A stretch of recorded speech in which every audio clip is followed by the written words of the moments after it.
Muy buenas tardes, ingeniero Rodrigo Mérida, Córdoba. Mi nombre es Elsa Abasto Castellón. Soy estudiante de la Universidad Mayor de San Simón de la carrera de Ingeniería Comercial.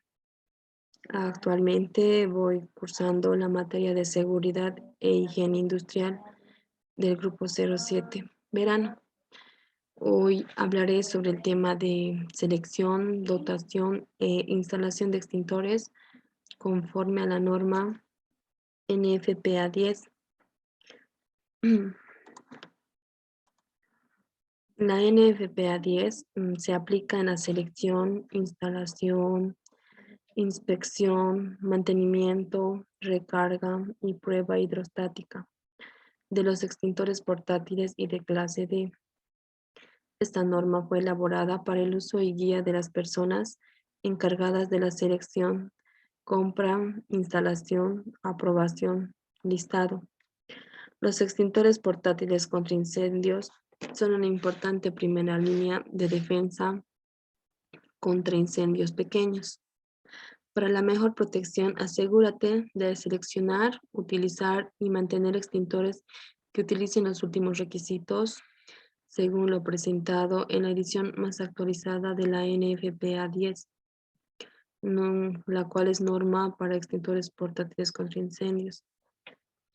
Independientemente de que seas un prestador de servicios, administrador o propietario de instalaciones o técnico, puedes depender de esta importante norma para encontrar reglas actuales y abarcativas para la distribución, reemplazo, mantenimiento, operación e inspección de equipos, así como para su prueba y recarga. Definiciones. El fuego.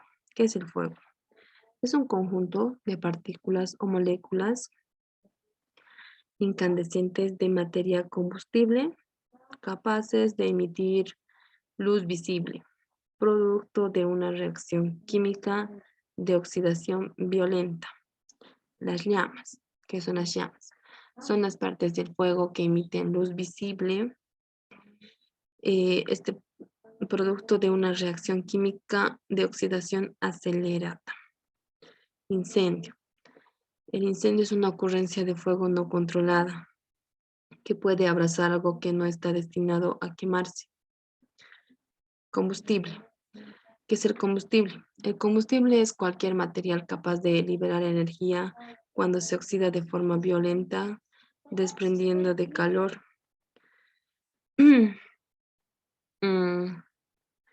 Combustión. Reacción química de oxidación. La protección contra incendios. Son medidas, símbolo u otra marca que se dispone en los edificios. Rotulador, equipo o materiales a los que se ha adherido un rótulo de identificación, como se pueden ver, señaléticas. Ahora, ¿cómo se produce el fuego? El fuego se produce siempre que haya un material combustible en presencia de oxígeno de una temperatura extremadamente alta, se convierte en las llamas. Son el indicador visual, gas calentado. El fuego también puede producirse a temperaturas bajas. Para que se genere fuego se requiere la presencia de tres elementos: combustible, material comburente, oxígeno y calor generado en el tetraedro de fuego y una reacción en cadena. Ahora vamos a hablar de las tres de triángulo. El combustible. Cualquier material capaz de liberar energía cuando se oxida de forma violenta con desprendimiento de calor. En otras palabras, todo material que pueda arder. El comburente u oxígeno.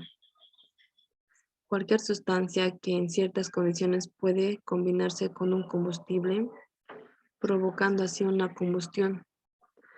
Actúa oxidando al combustible. Por último, la calor. Esta es cualquier fuente de energía térmica que al entrar en contacto con material combustible puede aumentar la temperatura de este último y llevando a su evaporación y posterior ignición. Tipos de fuego. Existen dos tipos de fuego que son fuego sin llama o incandescentes, o también fuego con llama. El fuego sin llama o incandescente, la combustión es producida a nivel superficial de combustibles sólidos sin la presencia de gases o vapor. Fuego con llama. La combustión es producida por la generación de gases o vapores de combustibles sólidos y líquidos y la participación de gases. Como siguiente punto tenemos el material combustible. Los materiales combustibles se encuentran en el entorno en cualquiera de los tres estados básicos de la materia. Pueden ser sólidos, líquidos y gaseosos. En los sólidos se encuentran las maderas, papel, textil y copor.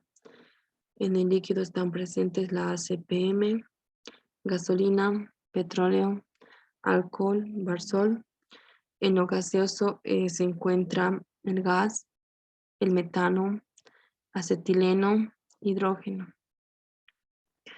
Ahora, en el medio ambiente existe material combustible como los árboles y adicionalmente hay presencia de calor y oxígeno, razón por la cual bajo condiciones específicas se generan incendios forestales. Ahora, el momento más oportuno para controlar un incendio es antes de que empiece. Transmisión de la calor, también llamado mecanismo de transferencia de calor. Esta se divide en tres, en conducción, convección y radiación. La conducción es la más fácil de comprender. Consiste en la transferencia de calor entre dos puntos de un determinado objeto que se encuentra a distintas temperaturas. En este caso no se produce transferencia de materia entre ellos. La convección. La transmisión de calor por convección es el movimiento de calor en el aire, trasladándose a un material que se encuentra en una temperatura distinta. Este mecanismo transfiere el calor por movimiento de masa o circulación. Dentro de la sustancia puede ser natural o producida solo por las diferencias de densidad de la materia. Por ejemplo, el flujo se debe a diferencias de densidad causadas por expansión térmica, como el ascenso de aire caliente o forzada, cuando la materia es obligada a moverse de un lugar a otro. Por ejemplo, cuando el fluido circula impulsando por un ventilador o bomba. La convección solo se da en líquidos, gases, debido a los átomos o moléculas son libres de moverse en el medio. Ejemplos. Ejemplos de mecanismo de transmisión de calor por convección serían la transferencia de calor de una estufa, los globos aerostáticos, ya que se mantienen flotando por el aire caliente, el vapor de agua que empaña los vidrios en un baño por temperatura del agua al bañarse, el secado de pelo o manos transmite calor por convección forzada. Ahora, por último, tenemos la radiación. La radiación se conoce tal como al calor que emite un cuerpo por su elevada temperatura. Se transfiere mediante ondas electromagnéticas. No es necesario que exista contacto físico directo. La fuente de energía y la receptora. Podemos citar varios ejemplos como ser el calor que generan las ondas electromagnéticas del microondas, del horno eléctrico, los rayos ultravioletas en la piel, la luz emitida por una lámpara incandescente, la energía solar en la atmósfera. Ahora pasamos al siguiente punto, que es fases del fuego. Son tres fases. Fase incipiente o inicial, fase de combustión libre, fase latente. Vamos a hablar de la fase incipiente o inicial. La llama es pequeña y se la conoce como conato de incendio. Esta es la parte inicial de un incendio, donde la visibilidad es aceptable debido a que los materiales combustibles empiezan a prenderse. Hay un 20% de oxígeno en el área y el fuego puede producir temperaturas altas. Los gases calientes empiezan a ocupar las partes superiores. Como segunda fase tenemos a la fase de combustión libre. Esta se propaga en el momento en el cual se desarrolla el incendio. Como tal, empieza la propagación del fuego debido a que los materiales entran en combustión simultánea y en esta fase hay más material combustible involucrado, mayor cantidad de humo. El oxígeno se reduce y la temperatura en las partes superiores alcanza los 700 grados centígrados, según lo que dicen, ¿no? Ahora, por último, la última fase, fase latente. Esta fase se caracteriza por no presentar llama, pero el calor y la presión presentes en el lugar pueden iniciar nuevamente el fuego con aquellos materiales combustibles que no fueron alcanzados inicialmente. La temperatura, humo y gases de la combustión está por encima de los 537 grados centígrados. El ser humano no soporta esas temperaturas porque al respirar el aire y los gases calientes de inmediato provocarían un colapso respiratorio. El humo y gases generados hacen el efecto más o menos como una olla de presión, lo que puede provocar casi siempre una explosión. Como siguiente punto tenemos clasificación de incendios. En el mundo existen tres corrientes principales de clasificación. Los tipos de los tipos de incendios. La clasificación norteamericana es la más usada a nivel mundial y cuenta con 5 clases. La clase A, la clase B, la clase C, la clase D y la clase K. La clase A son combustibles ordinarios. Son fuegos que involucran a los materiales orgánicos sólidos, en los que pueden formarse brasas. Por ejemplo, la madera, el papel, el cartón, el carbón, textiles. En estas se usa el extintor de agua, polvo químico seco y espuma. La clase C son los fuegos que involucran a líquidos inflamables y sólidos fácilmente fundibles por acción de calor. Dentro de este rubro podemos encontrar todos los hidrocarburos, como ser alcoholes, parafinas, ceras, etc. En estas se usan los extintores de dióxido de carbono, polvo químico seco y espuma. Pasamos a la siguiente clase, que es clase C.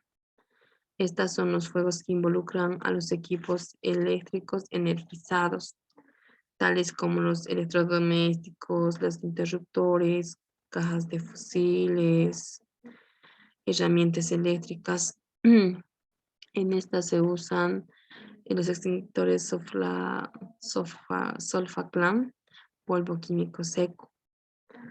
Como siguiente punto tenemos la clase D.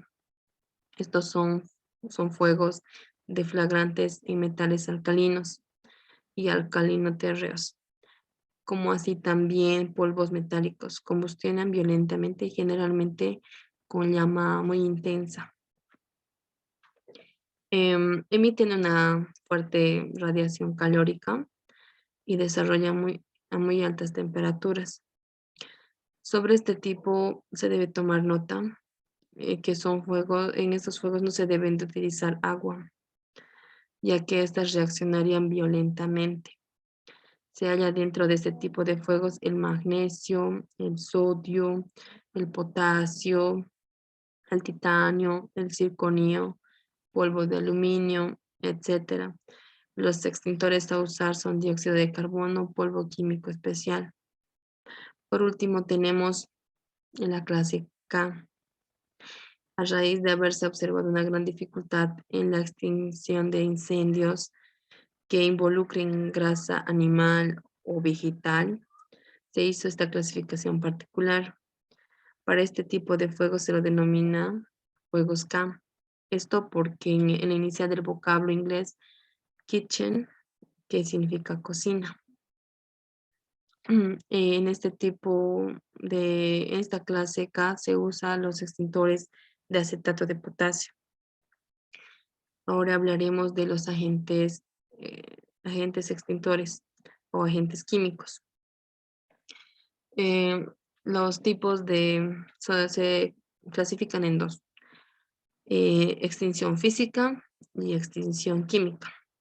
La extinción física existen tres métodos: eliminación de combustible, sofocación y enfriamiento. Esos elementos contrarrestan la acción de alguno de los elementos del triángulo del fuego: combustible, comburente, oxígeno y calor respectivamente. Extinción química. Este método se basa en la interrupción de la reacción en cadena. Los radicales libres que generan el combustible y que son los elementos que se combinan con el oxígeno en el proceso de óxido-reducción compiten con el agente extintor, el cual es afín a estos radican capturándolos e inhibiendo su acción. Como siguiente punto tenemos técnicas de extinción del fuego. Tiene 4 técnicas que son enfriamiento, sofocación, inhibición, dispersión, remoción y segregación. Vamos a hablar de la técnica de enfriamiento. Esta técnica consiste en enfriar los combustibles o las llamas, especialmente cuando se trata de combustibles sólidos. También se pueden enfriar las llamas en combustibles líquidos usando neblina. La técnica de sofocación. Esta técnica consiste en eliminar o aislar el oxígeno presente mediante la aplicación de un gas inerte que lo desplace rebajando el porcentaje de oxígeno del aire a menos del 15%. Combustible, reacción en cadena. Otra técnica consiste en tapar el fuego por completo, evitando su contacto con el oxígeno del aire. Técnica de inhibición. Esta técnica consiste en interferir la reacción química del fuego mediante un agente extintor como el polvo químico seco. La técnica de dispersión, remoción o segregación.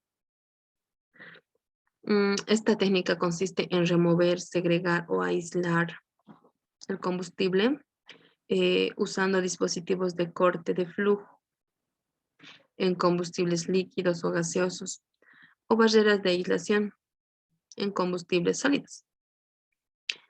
Ahora, extintores portátiles. El extintor portátil, ¿qué es? Bueno, el extintor portátil es un artefacto que sirve para apagar una pequeña magnitud.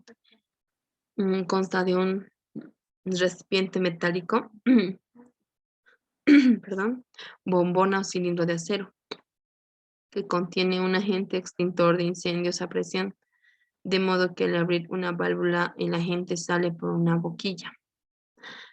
A veces está situada en el extremo de la manguera, que se debe dirigir a la base del fuego. Cuenta con un dispositivo para prevenir la activación accidental que vendría a ser el precinto, el cual debe ser retirado antes de emplear el artefacto. Componentes de un extintor. El extintor está compuesto de un manómetro, una manguera, un tubo sifón, una boquilla, una válvula, un nitrógeno, cilindro y agente extintor. Ahora, clasificación de los extintores. Los extintores se clasifican en 6. Extintor a base de agua, extintor a base de espuma, extintor a base de dióxido de carbono, extintor a base de polvos, extintor a base de compuestos halogenados, extintor a base de compuestos reemplazantes de los halógenos. Ahora hablaremos sobre cada una de ellas. El extintor a base de agua. Estas son aptas para fuegos de clase A. Ejemplo, madera, papel, cartón, tela y la mayoría de los residuos. No debe usarse bajo ninguna circunstancia en fuegos de clase C, como ser equipos eléctricos o energizados, pues el agua común con el cual están cargados estos extintores conducen a la electricidad. Los extintores a base de espuma AFFP. Estas actúan por enfriamiento y por sofocación, pues la espuma genera una capa continua de material acuoso que desplaza el aire, enfría e impide el escape de vapor con la finalidad de detener o prevenir la combustión. Si bien hay distintos tipos de espuma, los extintores más usuales se utilizan en la AFFF, que es apta para hidrocarburos. Extintores de dióxido de carbono. Se lo utiliza en fuegos de la clase B y de clase C por no ser conductor de la electricidad. Extintores de polvo químico seco. Esta actúa principalmente de manera química, interrumpiendo la reacción en cadena. También se actúan por sofocación, pues el fosfato monoamónico, del que generalmente están compuestos, se funden a las temperaturas de la combustión, originando una sustancia pegajosa que se adhiere a la superficie de los sólidos, creando una barrera entre estos y el oxígeno. Extintores de polvos especiales para la clase D. No hay ningún agente extintor universal. Para los metales combustibles, cada compuesto de polvo seco es efectivo sobre ciertos metales y aleaciones específicas. Actúan en general por sofocación, generando al aplicarse una costra que hace las veces de barrera entre el metal y el aire. Extintores de acetato de potasio. Se descarga en forma de una fina niebla. Son utilizados en fuegos que se producen sobre aceites o grasas, productos de freidoras industriales, cocinas, etc. El acetato de potasio se descarga en forma de una fina niebla, como ya lo mencionamos, que al entrar en contacto con una superficie del aceite o grasa reaccionan con este, produciéndose un efecto de saponificación. Pasamos al punto de uso de extintores. Vamos a mencionar como primer punto que se debe seleccione el extintor adecuado según el tipo de fuego. Retire el extintor del soporte. Agite el extintor para activar el agente extintor. Mantenga el extintor en posición vertical y haga un disparo de prueba. Ubíquese a favor del viento. También ubíquese a una distancia de 1,50 metros. También quite el anillo de seguridad, que es el precinto. Con una mano tome la válvula de descarga y con la otra la manguera. Presione la manilla de presión apuntando a la base de fuego. Apriete la válvula de descarga, dirigiendo el chorro de agente extintor a la base de la llama. Una vez apagado el fuego, retírese del lugar, retrocediendo ya que el fuego puede reaparecer.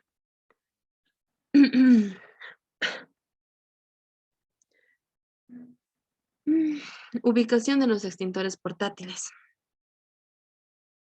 Esta debe estar en 3 lugares estratégicos. Además, debe ser visible, debe tener una protección y una buena altura. La visibilidad.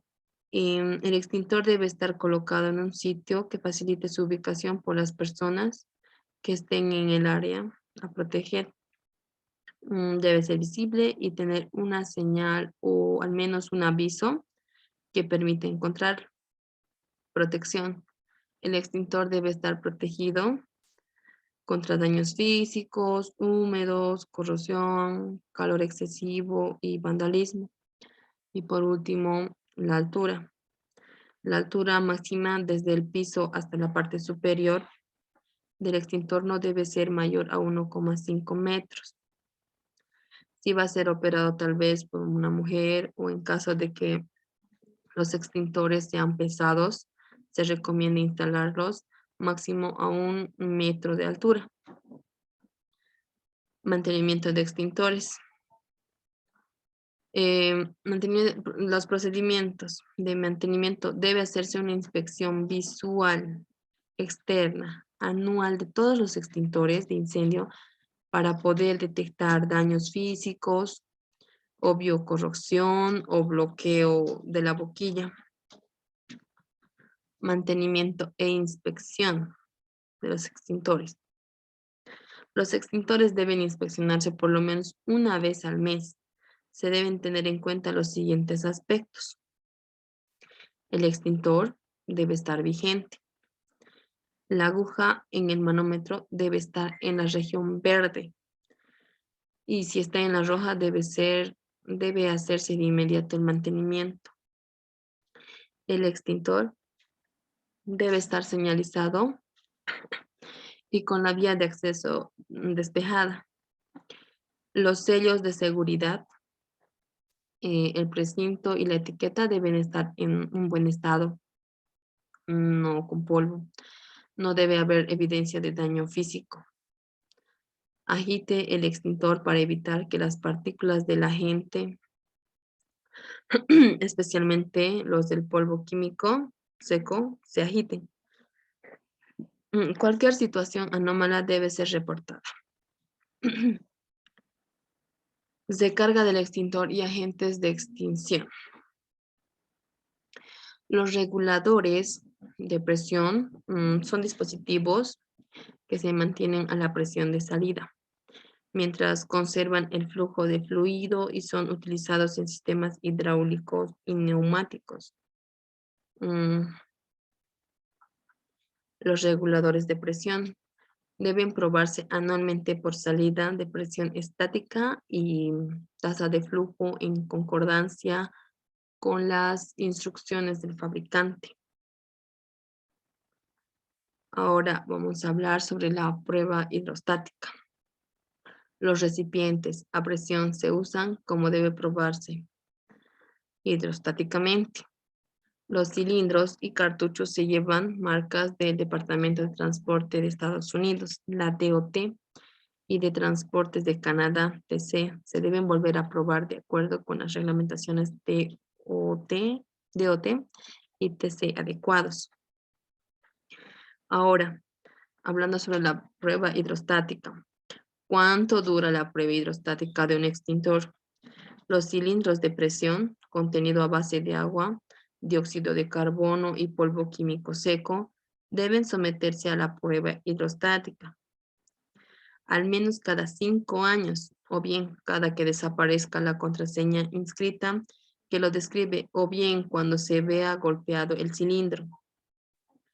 Ahora, ¿cómo se realiza una prueba hidrostática? Una prueba hidrostática o también pH es la prueba de presión que se realiza a tuberías y equipos para verificar su hermeticidad, confirmar su integridad mecánica y avalar que estén en óptimas condiciones de operación. Para la realización de la prueba hidrostática, se debe tomar la presión de operación por 1,5 veces esta presión. Otro punto importante, cuando se hace una prueba hidrostática, una prueba hidrostática es la aplicación de una presión a un equipo o línea de tuberías fuera de operación con el fin de verificar la hermeticidad de los accesorios brindados y la soldadura, utilizando como elemento principal en el agua o en su defecto no fluido no corrosivo. También, ¿qué es la hidrostática y para qué sirve? Es el estudio de los fluidos de estados de reposo que pertenece al campo de la mecánica de fluidos, llamada también hidráulica. Y bueno, licenciado, eso sería toda mi exposición. Muchas gracias. Esto fue el tema de la norma NFPA 10. Muchas gracias por su atención.